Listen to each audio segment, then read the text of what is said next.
नमस्ते विद्यार्थी मित्रांनो. Direct second year इंजिनिअरिंगची जी मुलं आहेत त्यांच्यासाठी कॅपराऊंड 2ची अलॉटमेंट झालेली आहे. तर अलॉटमेंट झाल्यानंतर आपल्याला सीट ॲक्सेप्टन्स प्रोसेस कशी करायची याबद्दल आपण आजच्या व्हिडिओमध्ये बघणार आहे. आता अगोदर जी तुम्हाला इथे डायरेक्टली अलॉटमेंटची लिंक दिसत होती ती डिॲक्टिवेट झालेली आहे. तुम्हाला लॉग इन केल्यानंतरच तुमच्या लॉग इनमध्ये ती लिस्ट दिसणार आहे. ठीक आहे. तर आता काय करायचं आहे, तुम्हाला सिम्पली लॉग इन करायचं आहे. लॉग इन केल्यानंतर सगळ्यात वरती येईल तुम्हाला you are in final merit, you can not change anything, कारण आपल्याला काही चेंज करायचं नाही, त्याच्यामुळे टेन्शन घ्यायचं नाही. ओके. आता या ठिकाणी बघा कॅप टू अलॉटमेंट या ठिकाणी ऑप्शन येते डाव्या साईडला है ना. कॅप टू अलॉटमेंट हे जर ऑप्शन आलं तुम्हाला तर त्या ठिकाणी समजतं की तुमची अलॉटमेंट झालेली आहे. ओके. आता कॅप टू अलॉटमेंट जर झालेली आहे तर तुम्हाला काय करायचं आहे, सध्या या ठिकाणी अलॉटमेंट चेक करून घ्यायचे.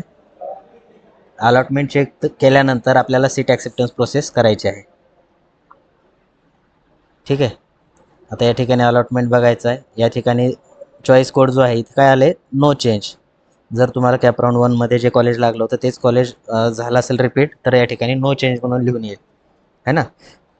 हां, तर या ठिकाणी चेक करायचं आपल्याला नवीन कॉलेज लागलेलं आहे की नाही लागलेलं. नसेल लागलं किंवा लागलं असेल तरी तुम्हाला सीट ॲक्सेप्टन्स प्रोसेस करायची आहे. अपडेट सीट ॲक्सेप्टन्स स्टेटसवरती क्लिक करा. याच्यामध्ये फर्स्ट स्टेप जी आहे आपल्याला तर candidate self ERC for data and document verification याच्यावरती क्लिक करायचं. क्लिक केल्यानंतर अगोदर बघायचं आपले जे इन्फॉर्मेशन आहे ती करेक्ट आहे की कशी. ठीक आहे. त्याच्यानंतर हे जे आपली कॅटेगरी वगैरे आहे हे पण चेक करून घ्यायचे. मार्क आपले असतील मॅथमॅटिक्सचे, सायन्स हे करेक्ट आहेत काय फक्त एकदा चेक करायचं. आणि मेलचं फिमेल एकदा चेक करून घ्या, कारण मुलाचं जर एखाद्या वेळेस फिमेलमध्ये आलं तर त्याची अलॉटमेंट डायरेक्टली कॅन्सल होते, कारण मुलींचा मेरिट नंबर आणि मुलांचा वेगवेगळा असतो. ठीक आहे. त्यानंतर सेम हे करायचं आहे तुम्हाला. काय आता डॉक्युमेंट चेक करायचे आहेत. जे अपलोड केलेले डॉक्युमेंट आहेत आपण तेच आहेत का ते आपल्याला एकदा व्हेरीफाय करायचे. या ठिकाणी SSCची मार्कशीट होती. ठीक आहे. SSCची मार्कशीट आहे. त्याच्यानंतर अशा प्रकारे पूर्ण डॉक्युमेंट या ठिकाणी काय करायचे आहेत, व्ह्यू करून तुम्हाला चेक करायचे आहेत. आता मी ऑलरेडी हे पाहिलेले आहेत, पण तुम्ही एकदा पाहिल्याशिवाय चेक करायचं म्हणजे पुढे जायचं नाही आहे. ठीक आहे. एकदा पूर्ण सगळे डॉक्युमेंट व्ह्यू करा, त्याच्यानंतरच व्हेरीफाय करायचं आहे तुम्हाला. ठीक आहे. ओके. सगळं व्हेरीफाय जर करेक्ट असेल तर या ठिकाणी प्रोसीड टू नेक्स्ट करायचं आहे. इन केस जर तुमचं काही चेंज असेल तर नॉट व्हेरीफाय करायचं आणि पुढे जायचं. आता या ठिकाणी तुम्हाला 2 ऑप्शन मिळतील. ज्या विद्यार्थ्याला 1 नंबरचा प्रिफरन्स सोडून जर अदर ऑप्शन मिळालेले असतील तर त्यांना 2 मिळतील, फ्रीज आणि बेटरमेंट. ठीक आहे. तर तुम्हाला काय करायचं, जर कॉलेजला ॲडमिशन घ्यायचं असेल तर फ्रीजवरती क्लिक करायचं, आणि जर तुम्हाला दुसरा राऊंड करायचा असेल आणि हे पहिल्या राऊंडमध्ये आता दुसऱ्या राऊंडमध्ये लागलेलं कॉलेज पण सेव्ह ठेवायचं आणि तिसरा राऊंड पण करायचा आहे तर तुम्ही बेटरमेंटवरती चूज करायचं. ठीक आहे. तुम्हाला जे पाहिजे त्याच्यावरती क्लिक करायचं आणि नंतर गेट OTP वरती क्लिक करायचं आहे आपल्याला. गेट OTP वरती क्लिक केल्यानंतर तुमच्या रजिस्टर्ड मोबाईल नंबर जो आहे त्या मोबाईलवरती तुम्हाला OTP येईल 6 डिजिटचा. तो OTP या ठिकाणी काय करायचा आहे, टाकायचा आहे. ठीक आहे. आता या ठिकाणी हा नंबर जो आहे 98 पासून स्टार्टिंग आहे आणि एंडला 76 आहे. या नंबरवरती OTP गेलेला आहे. तो OTP चेक करायचा.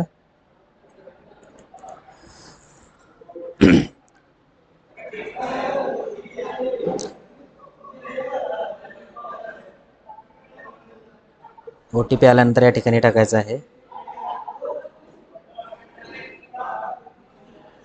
ठीक आहे.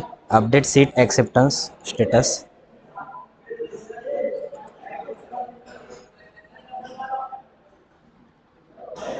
वरती क्लिक केल्यानंतर तुमचे जे सीट ॲक्सेप्टन्स आहे हे काय झालेलं आहे, तुमचं ओके झालेलं आहे.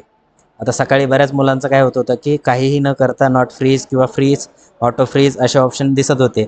तर त्यांनी ती लिंक जी आहे ती क्लोज केलेली आहे आणि या ठिकाणी अपडेटेड स्टुडंटच्या लॉग इनमध्येच डायरेक्टली दिलेलं आहे. ठीक आहे. तर बघा विद्यार्थी मित्रांनो, अशा प्रकारे सीट ॲक्सेप्टन्स स्टेटस आलेला आहे या ठिकाणी, नॉट फ्रीज. ओके, आणि या ठिकाणी कन्फर्म. आता बरेच मुलं हे म्हणत आहेत की सर आता हे जे आहे कॅप राऊंड 3ला कट ऑफ जो आहे हा कट ऑफ वाढेल की कमी होईल. ठीक आहे, तर आता या ठिकाणी मी तुम्हाला सांगू इच्छितो बघा की ॲप्लिकेशन करणारे मुलं खूप सारे आहेत, है ना. ॲप्लिकेशन करणारे मुलं खूप सारे आहेत, त्याच्यामुळे आता जी वॅकन्सी तुम्हाला दिसत आहे, जो कट ऑफ तुम्हाला दिसत आहे त्या ठिकाणी तुम्ही जसे अप्लाय करताय तसे बाकीचे मुलं पण अप्लाय करणार आहेत, बरोबर आहे. त्यामुळे कट ऑफ कमी होईल किंवा जास्त होईल हे कोणीच सांगू शकत नाही, है ना. आता या ठिकाणी सपोज आपण काय करूया, गव्हर्मेंट पॉलिटेक्निक अमरावतीचीच गोष्ट घेऊया. ठीक आहे, पहिल्या राऊंडला बघा आणि सेकंड राऊंडची पण PDF या ठिकाणी काय करूया आपण डाउनलोड करूया. फर्स्ट राऊंड आणि सेकंड राऊंड दोन्ही PDF आपण काय केलेल्या आहेत या ठिकाणी डाउनलोड केलेल्या आहेत. या ठिकाणी कम्पेअर करूया. आता या ठिकाणी बघा दोन्ही आपण काय केलेले आहेत, कम्पेअर केलेले आहेत. ठीक आहे, कम्पेअर. आता टोटल 9 जागा होत्या, पहिल्या राऊंडमध्येच दोन्ही लागलेल्या होत्या.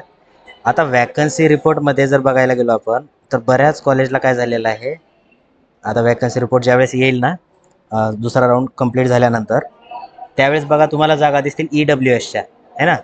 EWSच्या किती जागा शिल्लक आहेत वगैरे हे दिसेल नंतर, है ना. तर EWSच्या जागा जर शिल्लक राहिल्या तर बऱ्याच मुलांचा क्वेश्चन असा आहे की सर EWSच्या जागा ओपन होतात का, किंवा डिफेन्सच्या जागा असतील तर ओपन होतात का. तर विद्यार्थी मित्रांनो, सर्वच्या सर्व जागा ह्या ओपन होतात. फक्त EWSची जागा मागच्या वर्षीपर्यंतची गोष्ट करतोय मी. मागच्या वर्षीपर्यंत काय होत होतं, तर EWSच्या जागा सोडून बाकी सगळ्या जागा काय व्हायच्या, ओपन व्हायच्या. ठीक आहे, ओपन व्हायच्या म्हणजे कसं की समजा डिफेन्सची जागा आहे, डिफेन्सचा कॅन्डिडेट जर आला नाही या ठिकाणी, बरोबर, तर ती जागा ही ओपन व्हायची. ओपन व्हायची म्हणजे काय, तर समजा 5 मुलांनी अप्लाय केलं त्या ठिकाणी, कोणत्या वेगवेगळ्या कॅटेगरीची मुलं आहेत, तर ज्याचे पर्सेंटेज जास्त असेल त्या ठिकाणी त्या पर्सेंटेजच्या मुलाचा नंबर त्या ठिकाणी लागणार, बरोबर. तर असं काय केलेलं होतं त्यांनी, सिस्टीम असते, ओपन जागा होत असते. पण EWSची जागा अशी होती की EWSची जागा ओपन होतच नाही. म्हणजे EWSमध्ये फक्त EWSचेच मुलं ॲडमिशन घेऊ शकतात, किंवा जर त्या जागा शिल्लक राहिल्या तर पुढच्या वर्षीसाठी फॉरवर्ड होतात. तर अशी प्रोसेस होती आत्तापर्यंतची.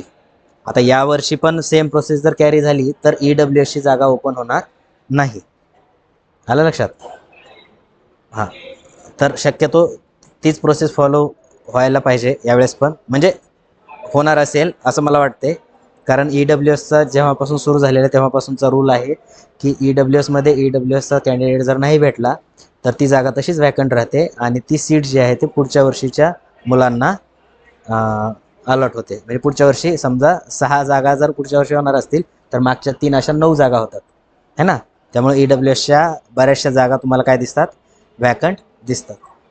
ठीक आहे, तर बाकी सर्व ज्या जागा आहेत त्या सगळ्या ओपन होतात, फक्त EWSची जागा ओपन होत नाही. ठीक आहे, तर कट ऑफचा प्रश्न जर राहिला तर वाढेल की कमी होईल ते डिपेंड पडतं विद्यार्थी मित्रांनो की ॲप्लाय करणारे मुलं किती आहे. एक जागा असेल सपोज मागच्या वेळेसचा 84चा क्लोज झाला असेल, ठीक आहे.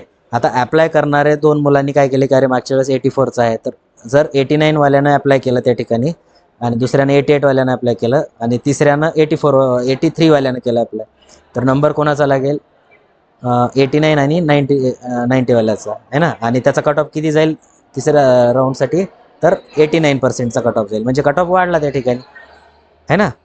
किंवा असं दुसरी केस असं 84%चा कट ऑफ होता पहिल्या राऊंडला आणि आता काय केलं की 83 वाल्याने अप्लाय केलं आणि 81 वाल्याने अप्लाय केलं, दोनच जागा आहेत. ठीक आहे, तर त्याचा कट ऑफ किती झाला, 81 झाला, मग तो लो होईल.